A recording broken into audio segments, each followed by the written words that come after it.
Hello everyone दोस्तों, मैं अरुण शर्मा। आप देख रहे हैं द सोच। दोस्तों, इस वीडियो में बात करने वाले हैं एनडीए सरकार और इंडिया गठबंधन के बारे में कि इस बार 2024 में जो लोकसभा चुनाव का बिगुल बजा है, दोनों पार्टियां अपने अपने डंके बजा रही हैं। कोई कह रहा है कि मोदी की विक्ट्री को होने नहीं देंगे और मोदी सरकार 400 का आंकड़े का नारे को लेकर आगे चल रही है। दोस्तों, अगर आप चैनल पहली बार हैं, जुड़ सकते हैं इस वीडियो को देखिए। दोस्तों, बात करते हैं मोदी सरकार के बारे में कि मोदी सरकार ने इस बार राम का सहारा लेते हुए 400 के आंकड़े का जो बिगुल बजाया है, वो जहां तक है टाइम 5 फिक्स होने वाला है। भले ही मोदी जी क्लीन स्वीप कर जाएं, पर उनकी जिस तरीके से उम्मीद जताई जा रही थी ऐसा नहीं है। हरियाणा और पंजाब की बात कर लेते हैं तो हरियाणा में बीजेपी रहित हो जाएगी, क्योंकि बीजेपी का इस बार कमल हरियाणा में नहीं खिलेगा। हरियाणा में किसान आंदोलन के चलते, जाटों के चलते वोटर बढ़ चुका है। मोदी जी की इस बार लहर दूर दूर तक हरियाणा में नहीं देखी जा सकती। उसी तरीके से उसके दूसरे भाग की बात कर लेते हैं पंजाब की।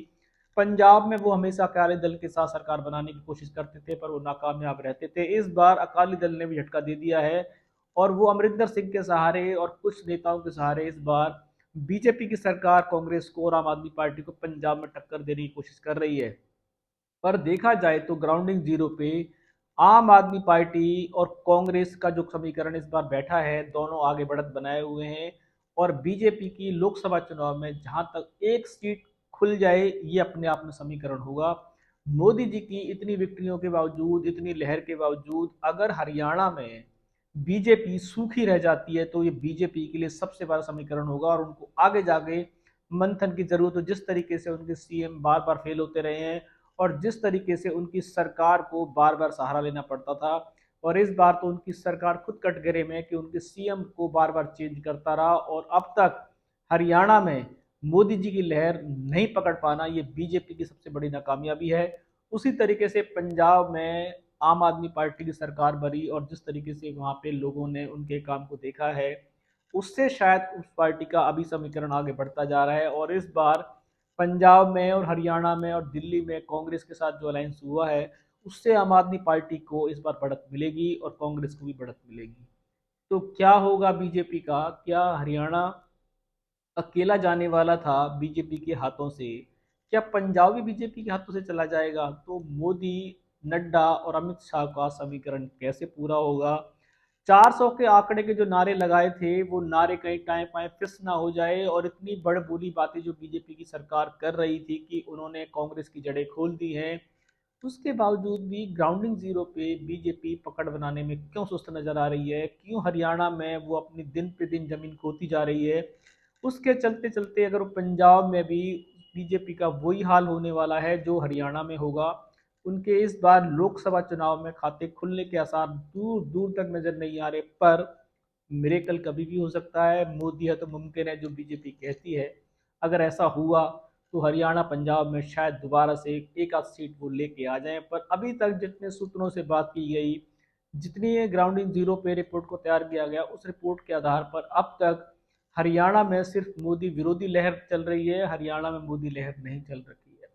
पंजाब की बात करें तो पंजाब में भी मोदी लहर का कोई दूर दूर तक वास्ता नहीं है। भले ही आम आदमी पार्टी इस बार कांग्रेस के सहारे है, पर आम आदमी पार्टी और कांग्रेस में बराबर सीटें आने के अनुमान लगाए जा रहे हैं। पर अभी ये समीकरण की पुष्टि करना बड़ा मुश्किल है।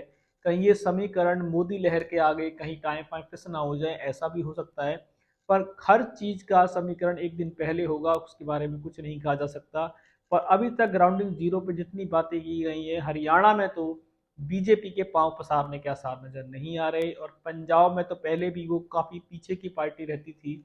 और इस बार हो सकता है कि एक सीट का खाता खुल जाए। और दिल्ली में अरविंद केजरीवाल ने फिर दोबारा से जो हमला बोला है, उस हमले के चलते बीजेपी शायद फिर बौना साबित होने के आसार नजर आ रहे हैं। और सबसे बड़ी समीकरण जो सेट हुआ है, आम आदमी पार्टी और कांग्रेस जो एक दूसरे की जड़ों को खोदते थे, अगर चोर चोर मौसेरे भाई, अगर दो पार्टियों ने गठबंधन कर लिया तो इससे मोदी जी के वोट बैंक में इस बार काफी अच्छी सेंध लगी है।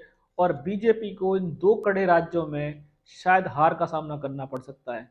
हरियाणा में तो शायद उनकी पार्टी को पिछली बार भी जेजेपी जैसी पार्टियों को सारे के सारे चल रही थी, पर वो सारे बैसाखी इस बार छोड़ के भाग चुके हैं। और बहुत से हरियाणा में नेता बीजेपी में रहते हुए भी कांग्रेस के उम्मीदवारों को सपोर्ट कर रहे हैं, जैसे कुलदीप बिश्नोई हो, अनिल विज हो, वो अपनी बीजेपी पार्टी में खुश नहीं हैं और उनकी नाराजगी बीजेपी को हरियाणा से किस तरीके से बाहर करेगी, इस पर समीकरण पर नजर बनाई हुई है।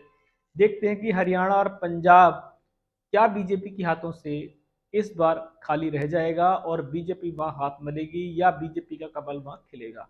इस रुझान पे कोई सटीक विश्लेषण होगा आपको बताएंगे। अगर आपने चैनल में पहली बार है जुड़ सकते हैं आगामी सभी वीडियो को देखिए। दोस्तों मैं अरुण शर्मा मिलूंगा नई सोच के साथ, अपना ध्यान रखें।